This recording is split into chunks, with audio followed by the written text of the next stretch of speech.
Hello and welcome again to Faces of Stone. I'm Marc-Anthony Macon. I'm Noah Diamond. I'm Amanda Sisk. And you are watching Faces of Stone. Hey, guys.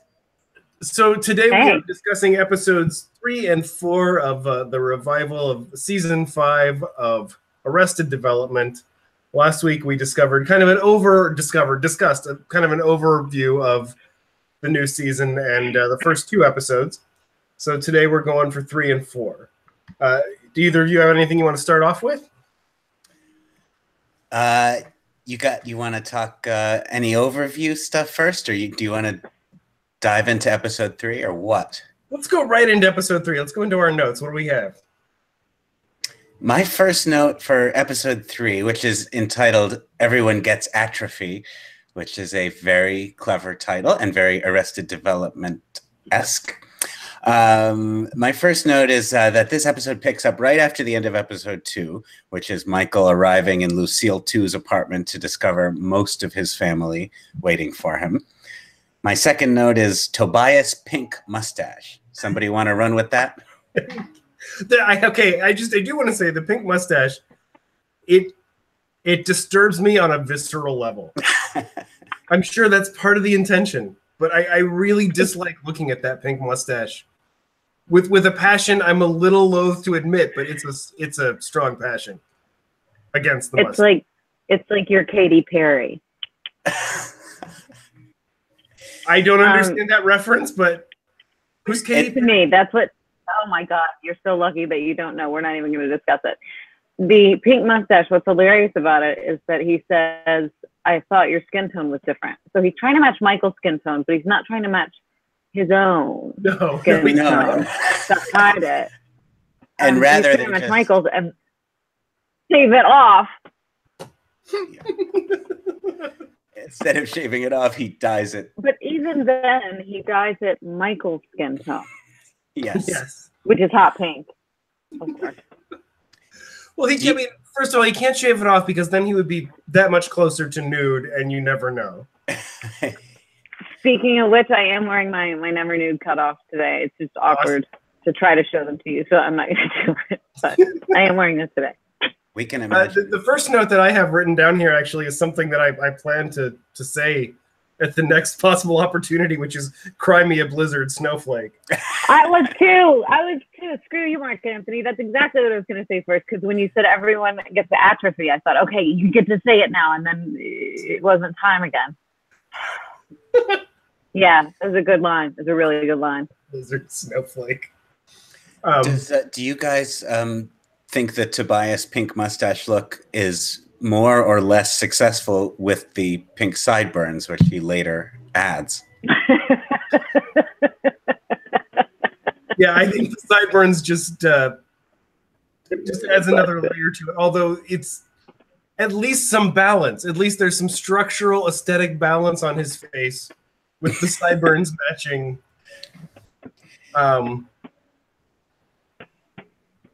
Matching the mustache. The show does have a long tradition of messing around with Tobias's look. I mean, it's been a very an oft-recurring theme, whether it's Tobias bluing himself or being Mrs. Featherbottom. And during the Featherbottom period, doesn't he shave his mustache and stick on a very obviously fake one for a long stretch of that season? Right. Well, and I mean, it usually is. It's a play on the way that Tobias looks, and there's usually some kind of oblivious gay joke going on. And I think in the case of this episode, it was, that whether or not he can be a straight man was one of the jokes. Yeah. Yes. And he also says when he's impersonating Michael on and off, and he says, "I've been going in and out of Michael like a clockwork." Yes. We seem to have lost Sisk. Does she need any? Dear. Technical support there, or here she comes. Here she comes. I think she may be on her way back. Okay.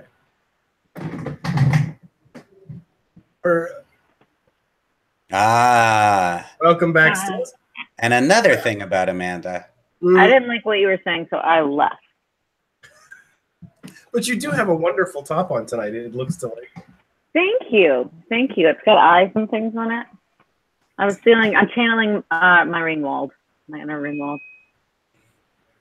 I What did you mistook guys your talk earbuds about, huh? for earrings for a second, and I thought that it was some kind of, you were on the fashion forefront, and I was going to have to ask you about that, which I have no question that you are, but they were just... absolutely not, and I'm actually just in the cult of Apple because I can't get out now. So I have to keep buying their products. What were you guys talking about when I We were talking about how disturbing Tobias's mustache is, and the kind of double entendre, oblivious gay jokes that go along with Tobias's character.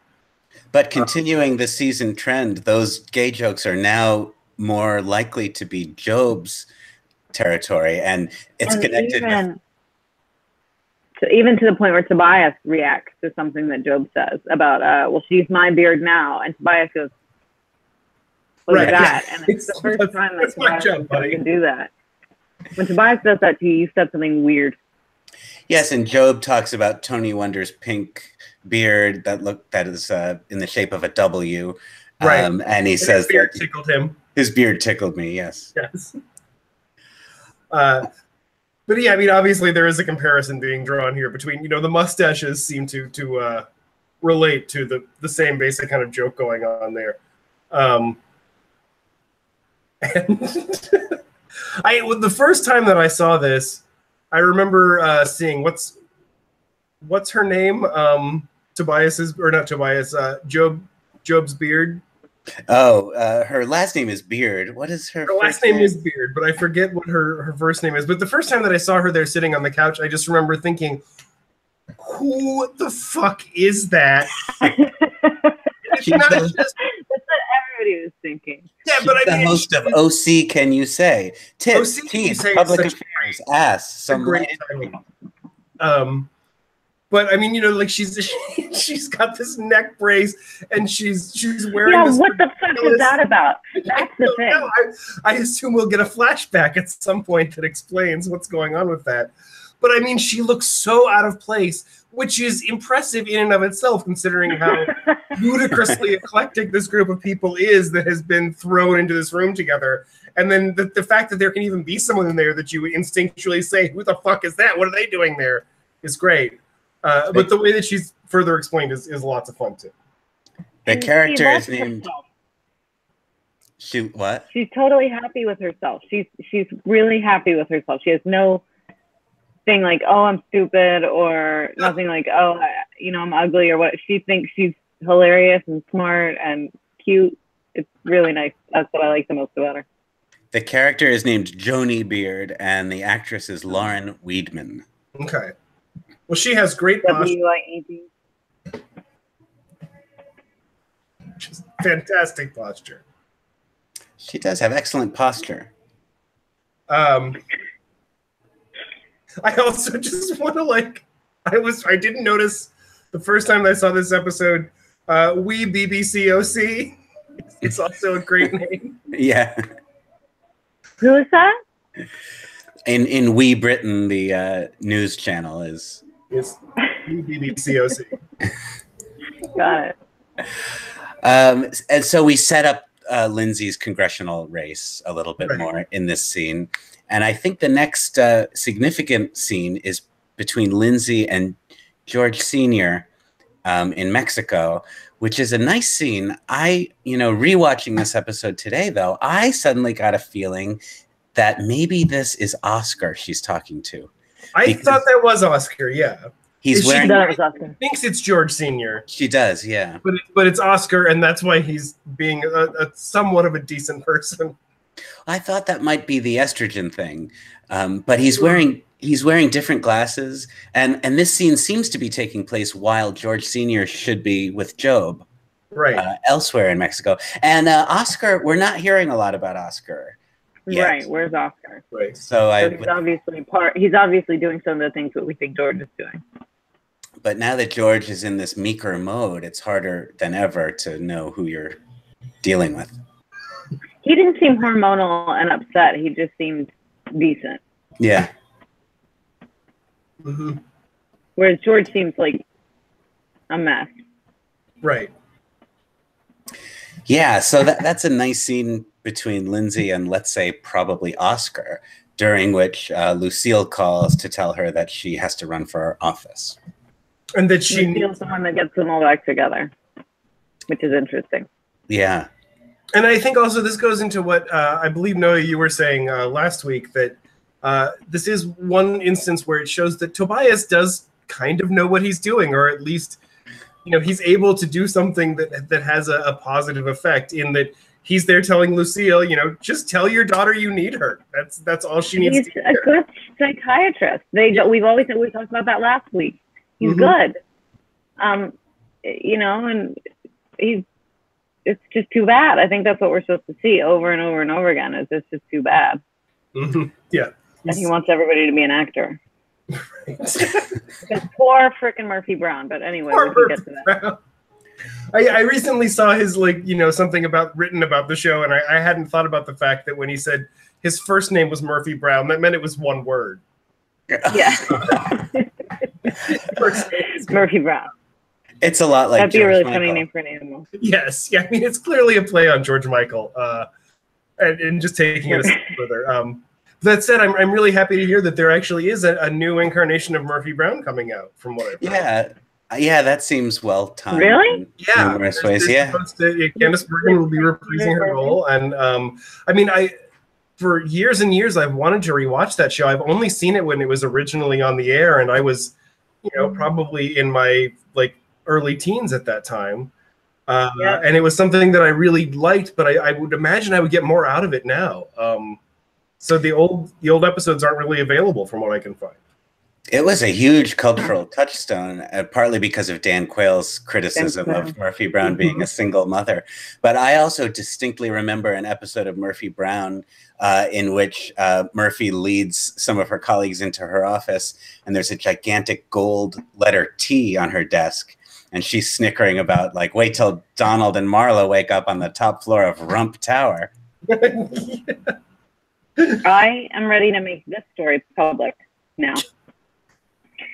I worked in Memphis at a bookstore, and Dan Quayle came in to sign his book. He did a book signing, and I had to work on my day off because he was at this book signing. And my paycheck would have been ready that day, but they wouldn't let us go upstairs and get our paychecks. I was going to have to come back later on my day off again and get my paycheck. And then he just wasn't very nice. So I went upstairs anyway. I ran upstairs when nobody was looking to get my paycheck. And I looked in the break room, and there was a meal of backyard burger and fries set out for him. And I went in and I looked at it and I took a fry and I ate it and I ran. And then I grabbed my paycheck and I turned around and ran, and I bumped right smack into fucking Dan Quayle. And he was clearly surprised to see me. I was not meant to be upstairs. Nobody was. And he looked at me and he goes, "Hi." And I was like, "Hi." And then I ran away, and I ate Dan Quayle's fry. I was close to his food. I mean, I was right there. Nobody did anything. So come get me now if you want. But I didn't do anything to Dan Quayle except eat his fry. Which is an appropriate... But you did steal a piece of something he didn't know how to spell. Yeah, exactly. You don't deserve this, Dan Quayle. So... And also think about the gall that it takes to sign books if you're incapable of reading or writing one. Exactly. Anyway, I thought that since we have maybe one person who will watch this in the world, I would make this public now. We've gotten a lovely message in our YouTube chat from Tanya Gibbs. Hello, Tanya. Who says there are many types of disturbing types of mustache. I don't watch Arrested Development, but I enjoy hearing about shows I don't know. So this is really an educational service we're providing. I'm glad I just told that story. I've never done anything wrong, ever. Of course not. Well, you've stolen food from Dan Quayle, but I didn't do anything wrong. Anyway, let's go back to the show about these horrible people. Well, okay, we got into that because of Murphy Brown, and since we've stopped, do you guys have what are your general opinions about this Murphy Brown character and plotline? Kyle Mooney from Saturday Night Live as Tobias's, as he describes it, Tobias says he's this kid's bastard father. Yes. Well, before before we go into that, I would like to explore that comment further about mustaches. Can we each name one that is like one that's either our favorite or least favorite? Okay, as in types of mustaches? You mean on Arrested Development or in general? No, It's just mustache across the board. Oh. Yeah. Well, I mean, Like, personally, I have to, because my father sports one beautifully. I think that I will always be in favor of the kind of melodrama villain handlebar mustache. Nice. That's my personal favorite. You twisted at the end? Oh yeah. It's and when he's thinking too, and often scheming, it's there's a kind of a chuckle involved in the nice. that goes on. So I'm pro that kind of mustache. Well, Noah, I know that for about 2 seconds while you were shaving your beard, and this is what you guys get to do, which is the fun part of shaving your whole face, is you get to go down to funny, weird things. But for a short time, you had a biker stash, but it was a really skinny biker stash. It was more like a redneck biker stash, and that was horrifying. Yes, I thought of it as Sergeant Pepper, but I mean, it was a little too thin for that.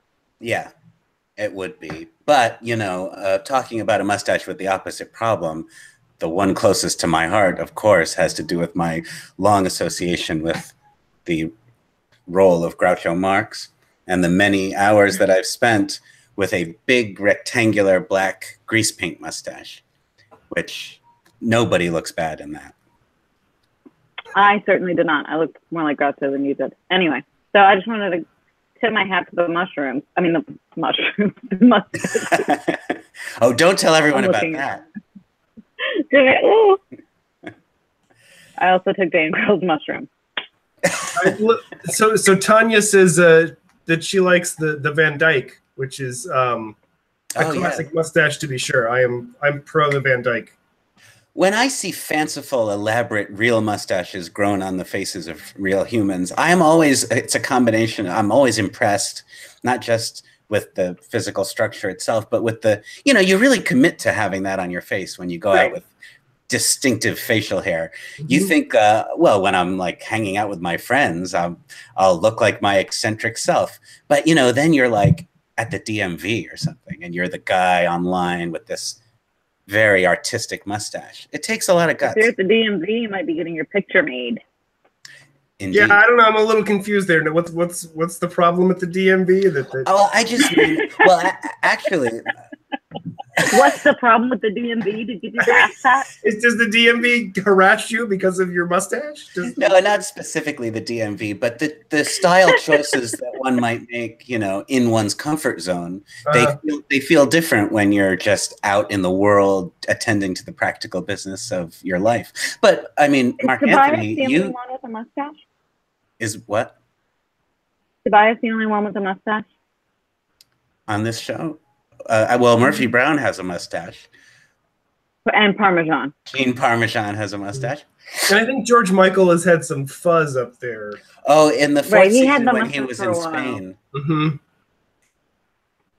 Yeah, yes. Well, but Marc-Anthony, you have chosen very eccentric, everyday looks, probably more than any of the rest of us here. Marc-Anthony often in years gone by was seen with brilliantly colored and styled mohawks, and of course it was a fantastic look for you, and you rocked that hawk. I did that just for the DMV. But at the DMV, here's the thing: if I was just going to get my license with a pink and purple mohawk, just that day I could get in trouble. They could think that I was doing that just to fuck with them, and the trouble could ensue. So you have to keep that facade up all year to earn the time at the DMV. You have to go to the DMV every day for a year? I'm not here to mess with you. But it sounds like no exit to me. To work up to that. All right, so back to Arrested Development. Yes. Yeah, so do you guys like Kyle Mooney as Murphy Brown?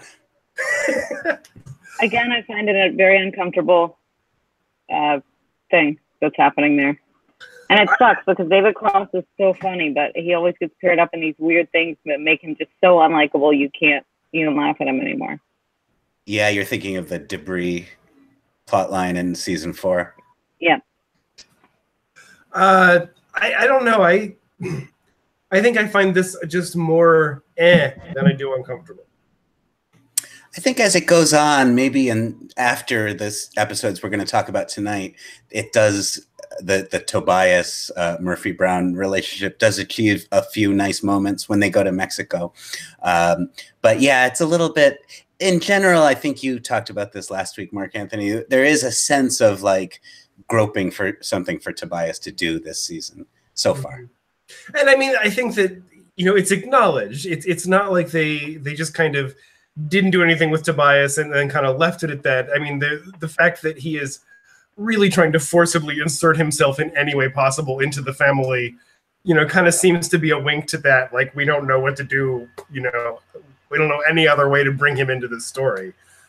So it's self-aware, at least. I give them credit for that. But I don't find myself as amused by him as I have in previous seasons. He's becoming more real, but real in a weird way.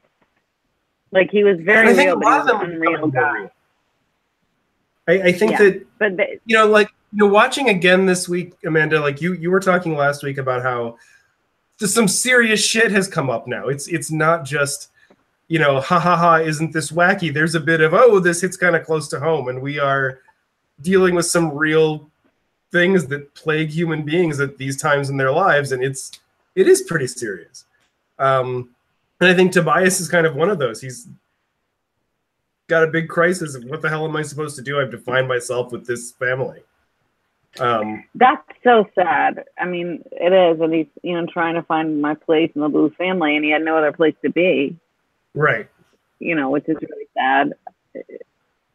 But I feel like everybody used to be very sincerely unreal. They were just these completely unreal characters, but so sincere about it. That's why it was funny. And now, they're becoming unreal and unreal. I mean, real and real. Yes. And it's difficult. And then there's the tension, about Portia de Rossi, and then so you never see her with anybody, really. And then, I don't know, it just feels weird underneath. I'm not having a good time watching it. I'm not enjoying it very much. I'm watching it as an assignment for this. Okay.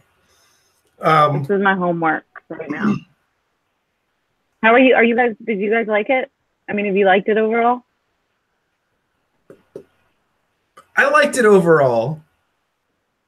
But, revisiting it again, but this may be true of almost all of Arrested Development. Like, I kind of enjoy it the first time that I watch it. And then rewatching it, it does feel a little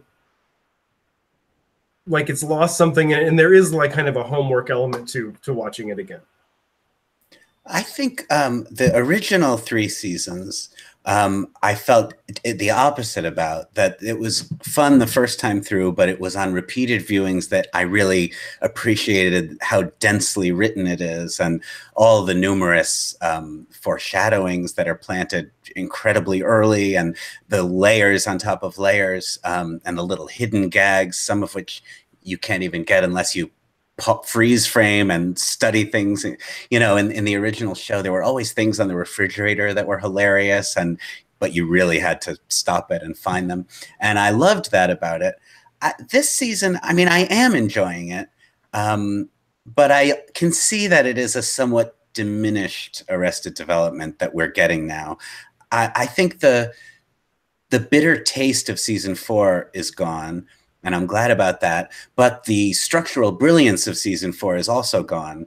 And partly it was that structural brilliance that made season 4 feel vital and worthwhile, not in the same way that the original seasons did, but in its own way. This one, it feels a little more like a reunion show. Like, well, it's nice to see these old friends, and it's still funny. There's still plenty to appreciate, but yes, it is not quite as the impact of the original Arrested Development is diminished. I do Mark think Anthony, though that the other night I said, hey, let's watch Twin Peaks, because I couldn't watch this anymore. So that's where I am. We watched the first 2 episodes. Twin Peaks. I will. Yes, of course. Obviously, always do that. But I mean, I feel like this still may be my favorite plot line ever. Yeah, Navy's great this season. Like retirement community, maybe a lot. And her whole, like all of the subterfuge she employs to not be seen, like taking too long to answer her phone because, they started calling her Buttons because she.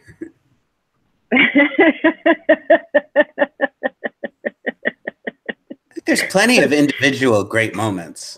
Yes, yes, there are. I mean, the freaking hallway scene with George Michael and Michael is just one of the best things I've ever seen in my life. The first time that I saw that, I really, it took me by surprise, and I kind of had to ask myself, what, did I just see that? Is that what? Yes. I kept saying, go back. And it's not really explained that much in depth at all later on. I mean, there are a couple mentions of it here and there, but it's, like George Michael's like, yeah, I've been training. It seems like Dad has been too. Yeah, has he been training too? Just a thing they've been doing just in case, Dad fights. Yeah, and clearly Michael's been training, because as soon as George Michael makes a move to hug him, Michael's like, oh. I think they're really great this season. I mean, I think like part of what was a little abrasive about season 4 was like the problem of how do we deal with this relationship now that George Michael isn't a child anymore. But this season, I think, has really found a nice way to continue their relationship and move it forward without either reverting to season 3 or continuing the kind of strange manipulations between them that felt very uncharacteristic in season 4.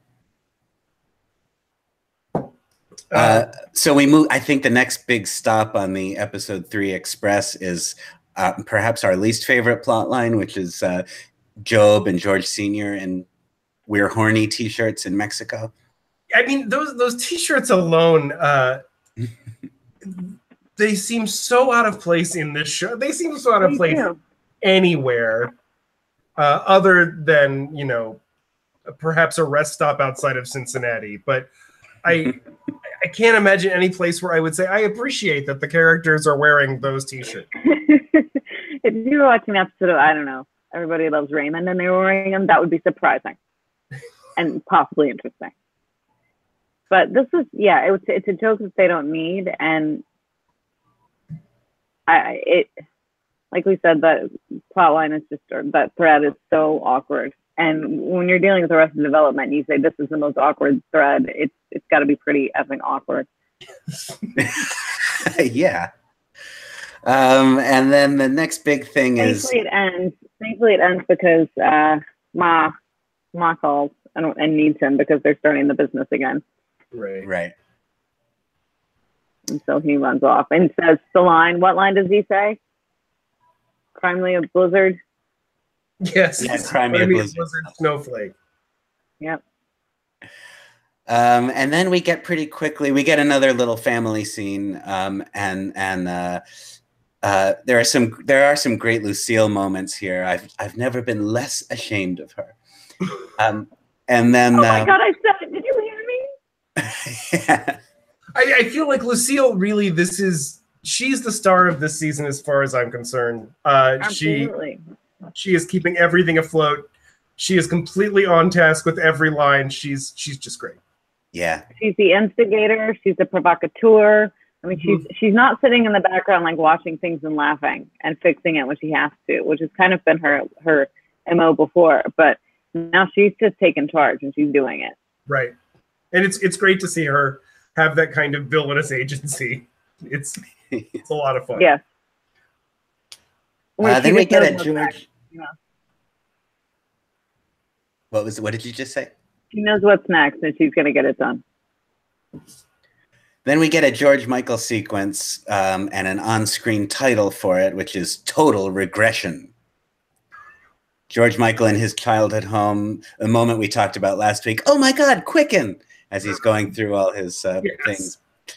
And he finds the Atom suit from season 1, I think, and has the bright idea of called the something piece. Frontispiece. The frontispiece. Frontispiece. Yeah, which is even smaller than he remembered. And he has the bright idea to go swimming in the Atom suit, which leads to a decent enough gag, but somewhat laboriously built up to. I don't know if I would agree with you that it's decent enough. I think it was kind of sad and didn't work really on any level. There was no reason to believe that this girl would think that was genuinely George Michael's body. Well, but that was always true of that Atom We suit. knew there wasn't going to be like this long-term relationship where he has to keep the suit on because we've already had that. Right. It We've just been seemed like there. an awkward little. I don't know. I was happy to pass that. We talk about saggy boobs. Yes. Yeah, all right. It was a long way to go, too. And then we have a return to the Star Wars Kid parody from... That's brilliant. Because he just owns it this time. And he's like, this is how you do this. Is it? And, you know, like I said, come up with your own backstory. Now, is there a specific reference there? I mean, that Ron Howard does say that this would inspire something in an upcoming, solo movie. Yeah. I guess, was that just a throwaway reference that Ron Howard is, the director of this movie? Or was there something specific in that actually is a reference to that Solo movie, which it didn't seem like was the case to me? I haven't seen Solo yet, so I don't know. But it didn't really look like he was doing anything terribly specific. Yeah, it didn't. I didn't see anything. Solo is watchable. Yeah, we got to watch it. I'm surprised it's so weird that we haven't seen it. It's so weird. We haven't seen it, and we're not like crazy to see it. I don't know why. This is the first one, and I don't know. Many. I mean, it is like the 10th Star Wars movie. I mean, I think if you would have asked us in the 90s, how excited we would be for the 10th installment of anything, it would have been pretty low. I do think it's hard. Like, we are now expected to get all excited about Star Wars like every 6 months. It is maybe a bit. Agreed. That said, I'm going to do it because the way that I look at it is this really irritates people that don't give a shit about Star Wars but love football. And there you go, motherfuckers. That's what we've dealt with our entire lives. Every goddamn year, people get crazy excited about the same stupid fucking game. Then you have to deal with me being like, oh my God, Chewbacca's doing something again. I have friends in both places. Fandom that other people that you don't share in is always irritating. But, you can be also obsessed with football and obsessed with Star Wars. Yeah, these things aren't mutually exclusive. Just as nerdy about both. By any means. But I mean, I feel like football is something that has been in the public sphere for a very long time that most people get excited about, or at least tolerate. And Star Wars has only become every year thing in the last few years. I think it's a misperception that many people care about football because the Super Bowl is really just a big party. And we think that more people like football than they actually do because of the Super Bowl. But I'm from the South. I know people do love football. I'm one of them. So anyway, I also live in a football town that it's a huge football town here. Right. But I mean, the fact that everyone watches the Super Bowl every year, I mean, I can't bring myself to watch it. So the fact that people can even make themselves watch that to me is alarming. Alarming. It's alarming. I generally don't watch the Super Bowl except for commercials. I swear to God, I watch college ball, but I do not watch the Super Bowl for the football. And for my part, I think one Star Wars movie a year would be just the perfect amount. I think that's basically what we're getting is one a year. Well, it feels like The Last Jedi just happened, didn't it? It did. I think it's a matter of when they release Solo. The Last Jedi is so recent that they're even talking about it on Arrested Development podcasts. Are they? They got a little off topic, I would think, if they've done that. It's on everybody's minds. It's phenomenal.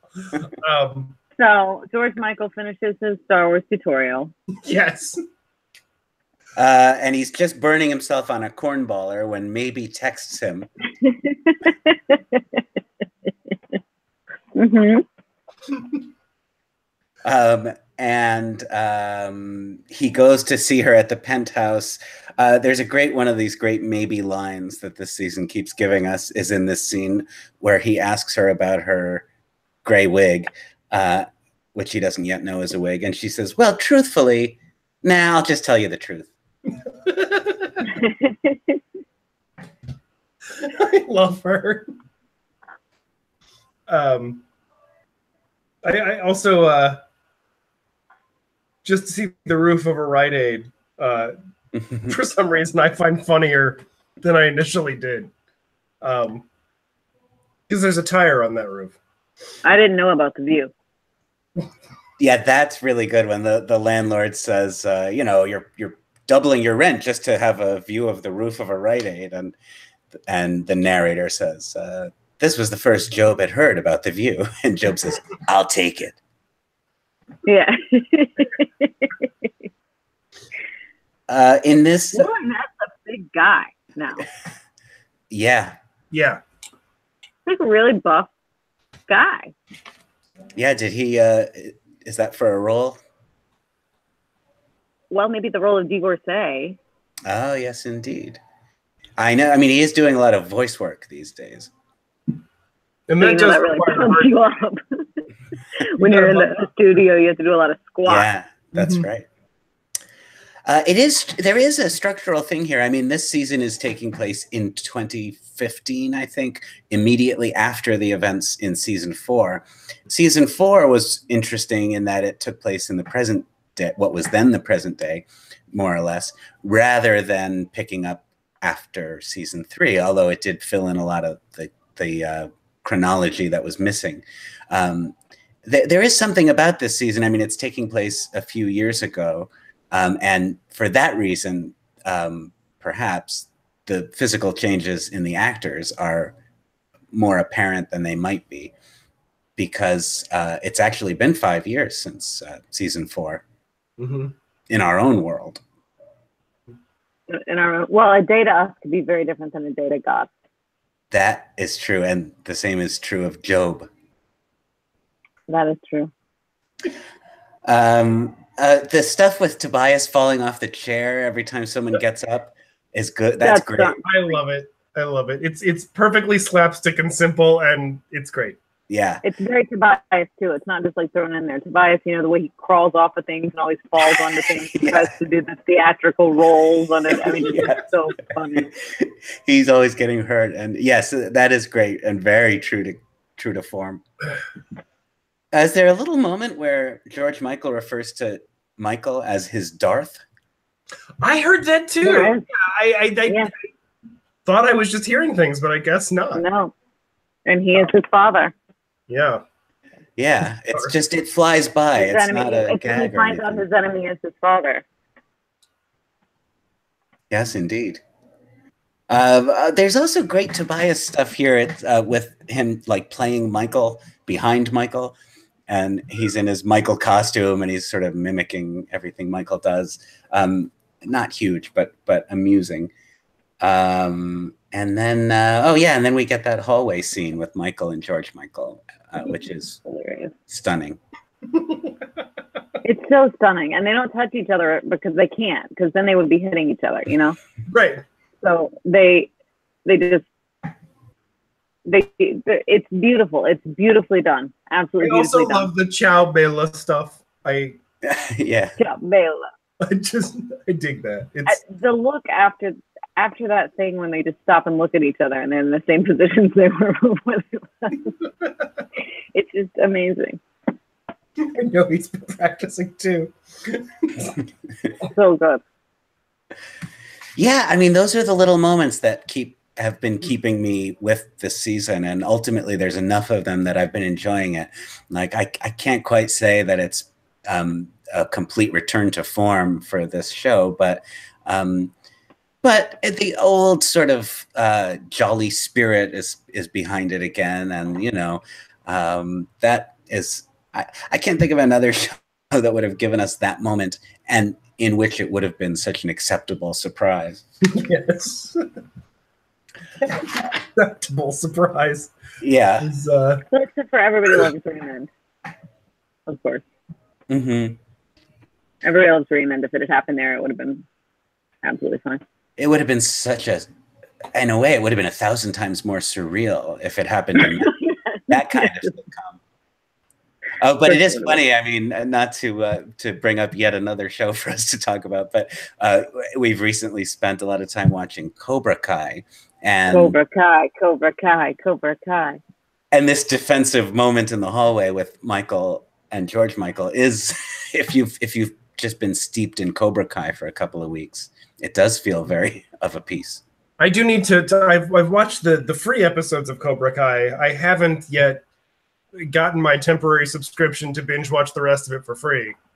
Yeah. It's so good. I do need to do that. But I did see, I was like, I am kind of stunned at how perfect they got it. In that this felt so much like an 80s movie on YouTube. It's so good, and it's such fan bait, and it's such fan massage, and it's also I will great take in it. a way.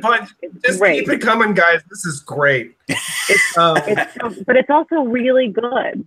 Like, there are real thoughts. It's a think piece.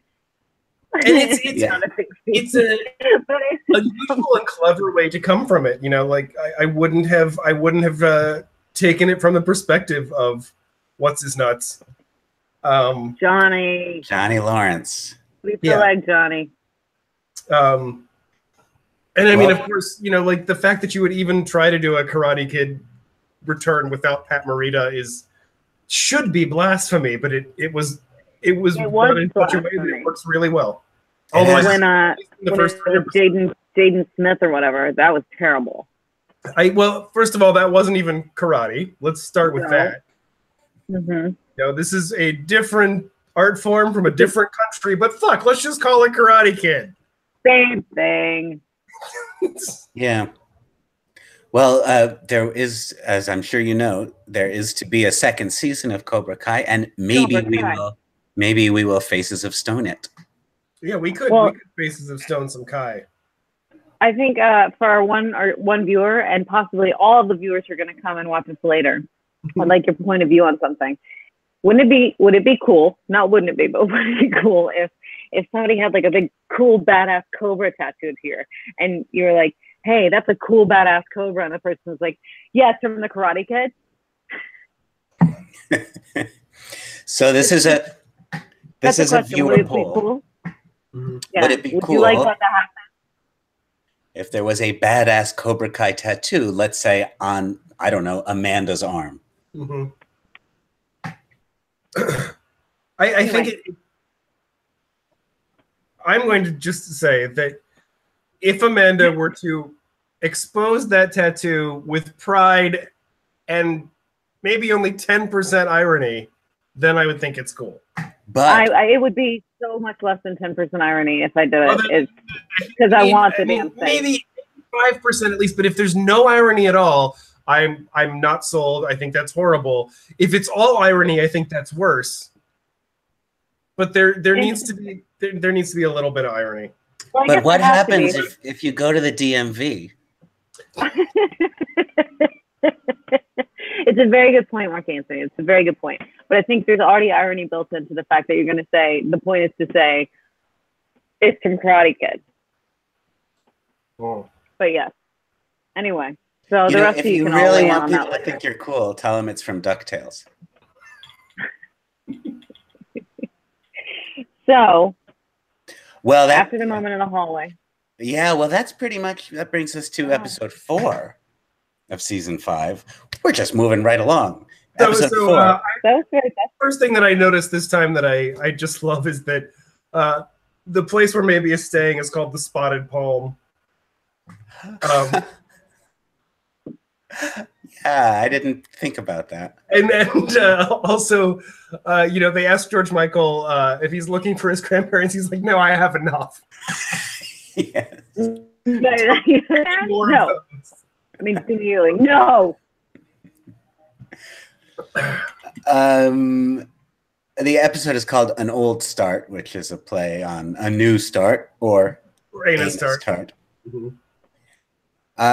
It begins with Michael Bluth going back to the Bluth Company or Austero Bluth Company office, and he finds it empty because Job, as we discussed earlier, has moved the office to the 4th floor.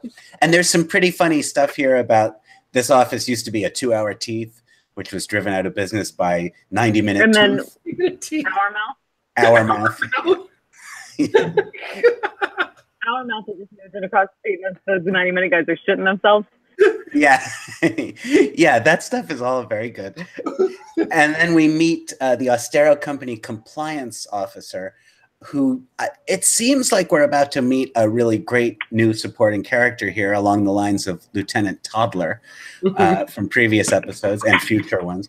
But we don't get a lot with that compliance officer, really. The funny part there is Job saying that this guy has to do whatever I comply.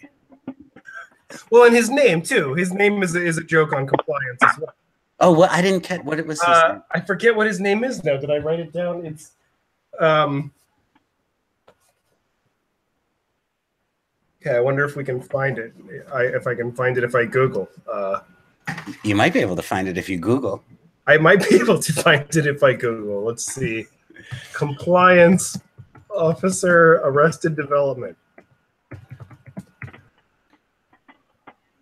Apparently not a significant enough character to make the Wikipedia page, which is what I'm... Okay, yeah, his name is Adhere.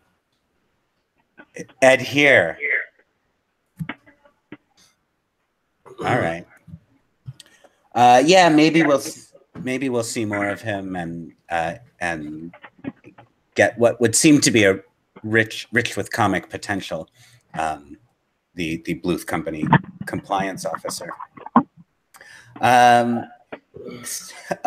Michael takes a sentimental journey back to the model home and visits George Michael's childhood bedroom and finds Tobias there, who is playing George Michael.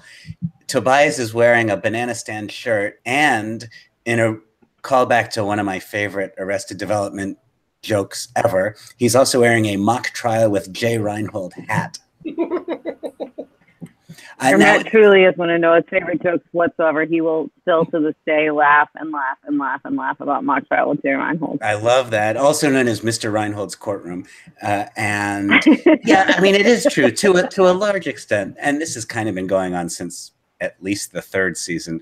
This show does ultimately become a series of self-references that just collapses in on itself. That mock trial with Jay Reinhold hat is the kind of thing that makes me think, oh, this is a great episode, because it reminds me how much I liked that thing that happened in another episode 10 years ago. Yes. But I was happy to see that hat. Oh, there's also the Gwyneth Paltrow jokes continue. Tobias says that he and Lindsay are getting consciously uncuckolded. As Gwyneth might say. Yeah. Yeah. As far as maybe is concerned, I love the Hurricane Cantina line. Yes. And I think I'm going to start saying, drop you faster than a buttered cane. Yeah. I'm trying to get it going.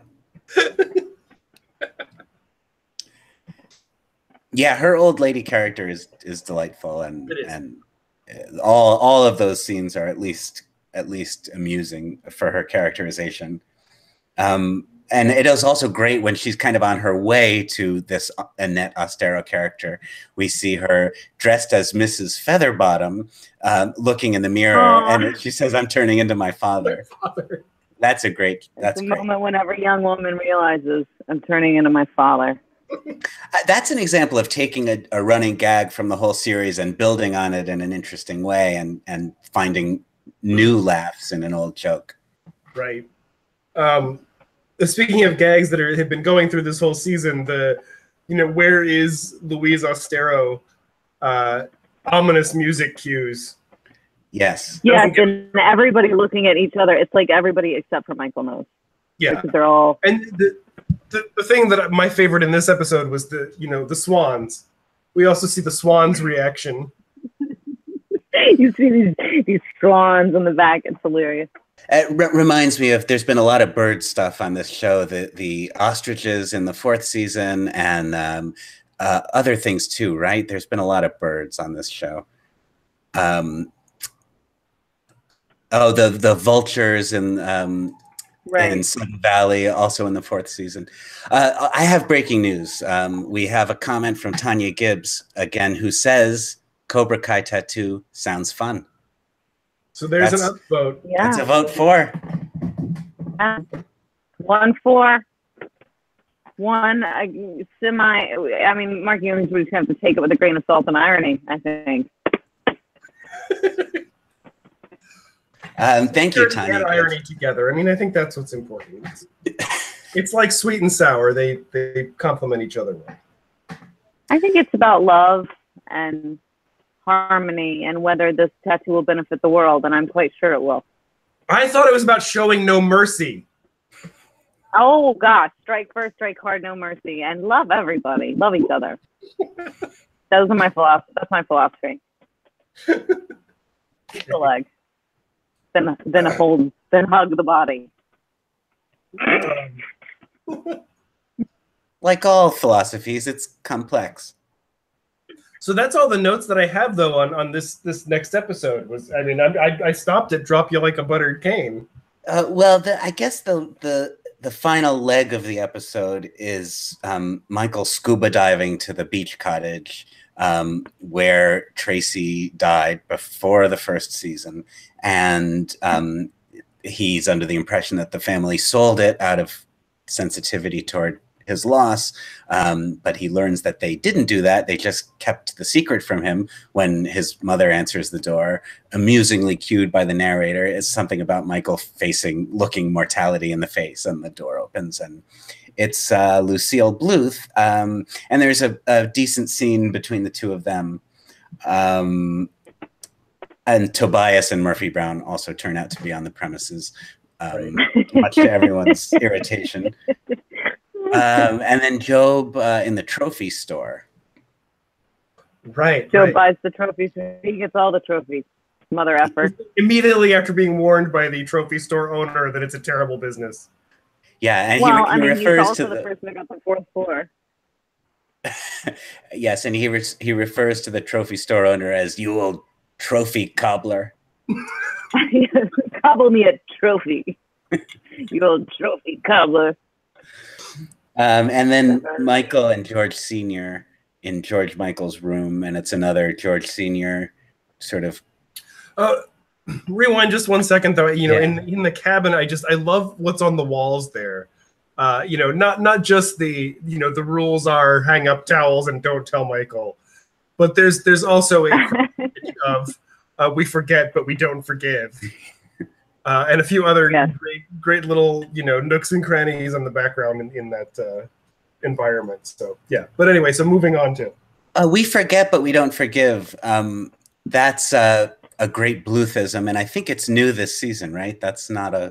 As far as I remember, I don't think it was there before. Although I think hurt people. Yes. Oh. Is preferred as far as I can tell. I really dig hurt. Or make people cry. Make people cry. Make people cry. Yeah, that was great. Okay, but anyway, so yes, George Sr. and Michael. What I'm trying to recall what that scene really accomplishes. It's another George Sr. weepy scene. Yeah, I'm not sure if it does accomplish much.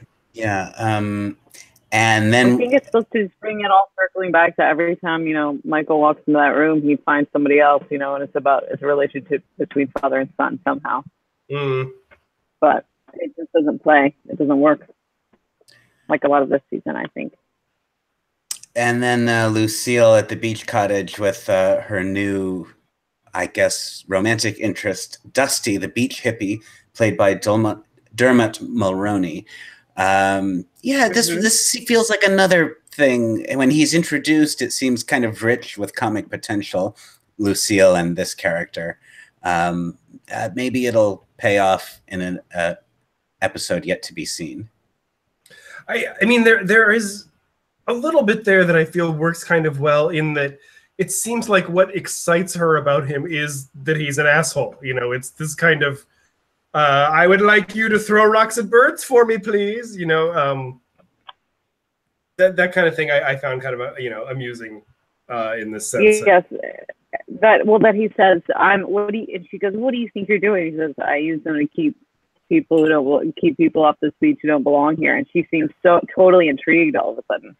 There's someone who segregates by something, like very interesting to me, So I think that's what gets her. Well, that's clearly what gets her at first. Yeah, it feels like a good premise, but perhaps we've only gotten the setup so far. And I mean, I kind of like the joke about, all of the rock concerts coming to town, but another kind of, like that. Yeah. That worked enough. And it's hilarious because he goes, so-and-so is scaring people, so-and-so is scaring people, so-and-so is scaring people, 50 Cent is rocking people. And it's like the same voice, but it just shows kind of the difference in our world now. Like, this guy's like totally fake. Right. But it's, oh no, 50 Cent rocking people. And John Beard, who I believe is a real news guy, I always think he must have, it's a good gig for him. He seems to like work one day on each season, just do a bunch of these really quick desk gags in various periods. And although he did have a little more to do with the to entrap a local predator stuff in the 4th season. To entrap a local predator. Daddy needs to get his rocks off. Yeah, the Thing costume. Well, that brings me to the end of my notes for episode 4. I didn't take notes. I'm not taking notes. It's fine. And yes, there's some very, very funny moments that I laughed really hard at. But I don't know. It just seems like a slog for some reason. I think because Cobra Kai was so good. I think Arrested Development has always been a show that it took a lot of energy. You really have to pay attention to it. It's incredibly dense, and it's a little bit exhausting to see, especially if you watch several episodes in a row. That's true of the best of the show too.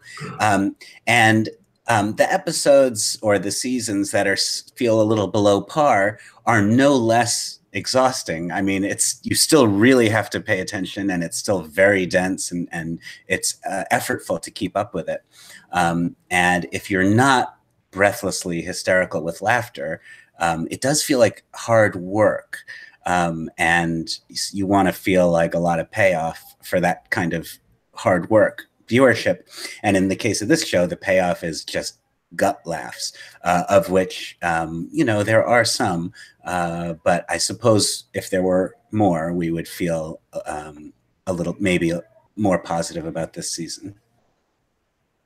Yeah, like I think I agree. It would be nice to have some more gut laughs. Did we have predictions for last season? Yeah, we did. It's time, I suppose, to move on to Theses of Stone, our award-winning predictions segment, because we're giving ourselves an award for it. It's mostly from the Austero side.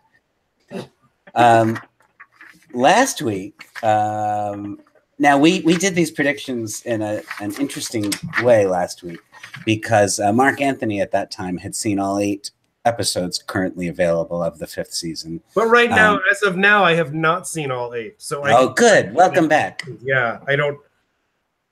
This me has not seen them. I have seen all 8 except for the last 2, which I've only seen once. Last week on Theses of Stone, Amanda Sisk predicted that Rebel would wind up with someone who both Michael and George Michael hate. No. Hasn't happened yet, but it still could.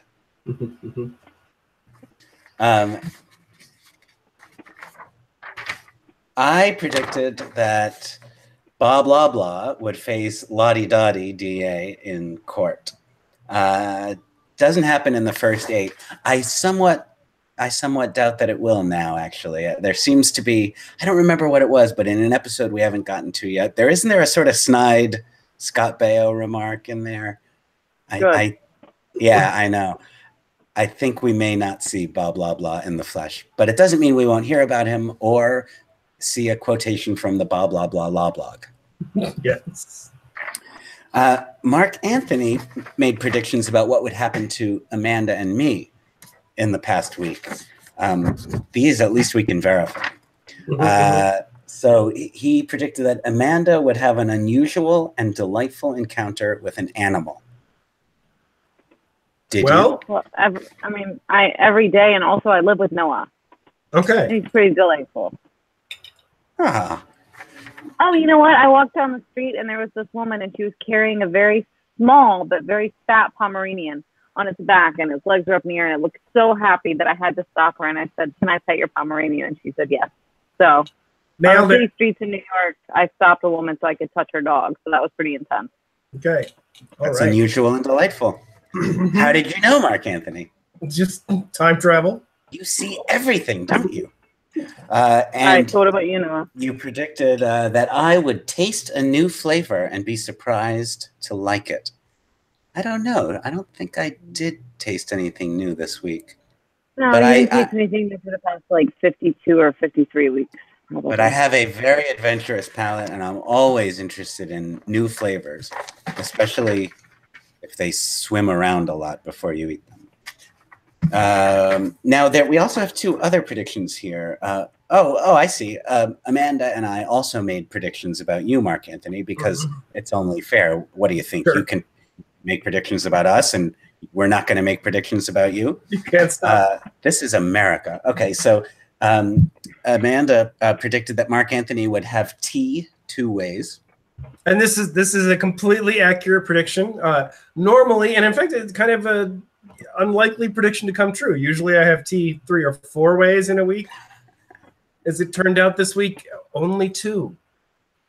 Wow, Amanda. That was impressive. Let's buy lotto tickets this week. And I immediately said tea 2 ways.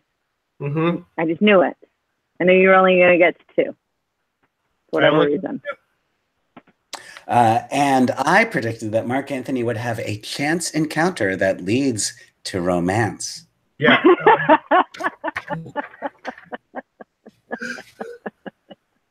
Well, I don't want to say it too loud because he's still in the bedroom.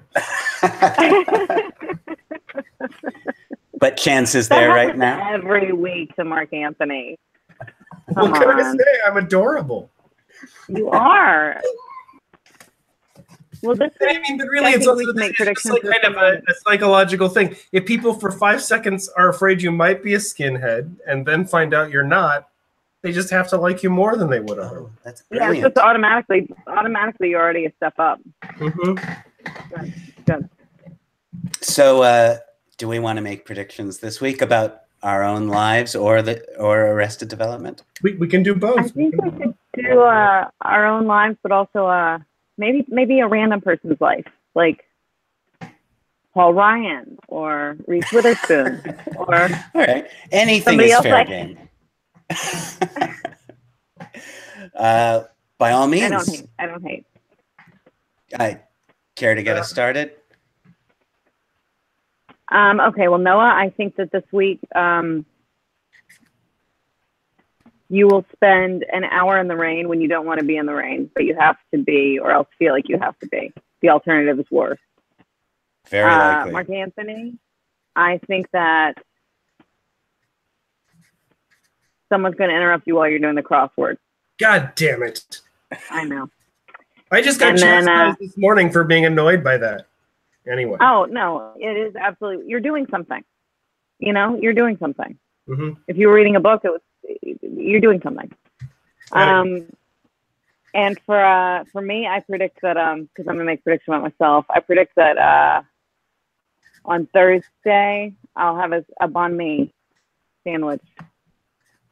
What kind of sandwich? Banh mi. Oh.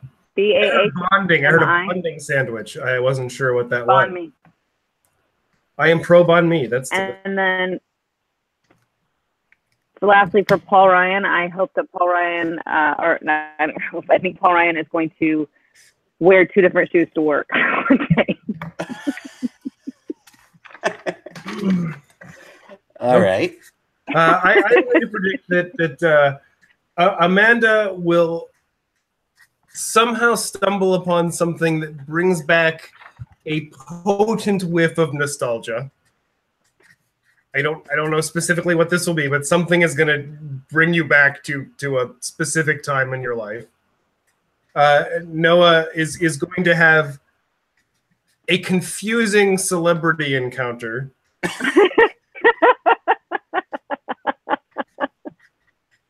Okay. I predict that I am going to be highly irritable, possibly due to lack of nicotine. And Paul Ryan is going to be highly irritating, possibly due to lack of nicotine. Got it. Good. All Good. right. Well played. Well played, Macon. I'm transcribing my head off here, guys. What do you think? Oh boy. Okay, I predict that on the next Faces of Stone, Marc-Anthony will have a pink mustache. Amanda Sisk will have a Cobra Kai tattoo. Oh my God. If you're allowing it, this is, And did you just allow it? hey, it's not up to me to allow or disallow you to get a tattoo. For those who may not know, watching at home, Amanda Sisk and I are married in real life, but that doesn't give me jurisdiction over her. Next time on Faces of Stone, I say Amanda Sisk will have a Cobra Kai tattoo, and I predict that I will have Divorced Amanda. no, I will have a pink Cobra Kai tattoo between my nose and lip and upper lip. A pink Cobra Kai. What about Paul Ryan? Yeah, what's Paul Ryan doing in this? And Paul Ryan, I predict, will boy, Paul Ryan. I don't want Start his own to. dojo? Well, what? He'll start his own dojo? Yes, he will start his own dojo. Called what? And it will be called O'Brien? It'll be called Cobra Iron. I was trying to do something with Ayn Rand, a dojo that uses the writings of Ayn Rand as its. It could just be called Ayn Rand, the dojo. Yeah. If you liked the objectivist novelist, you'll love the dojo. All right. That's okay. really, really interesting prediction. This is really quite a... We've never had a Thesis of Stone like this. So let me sum this up, if that's even possible. What we think about the future of Arrested Development and really the world.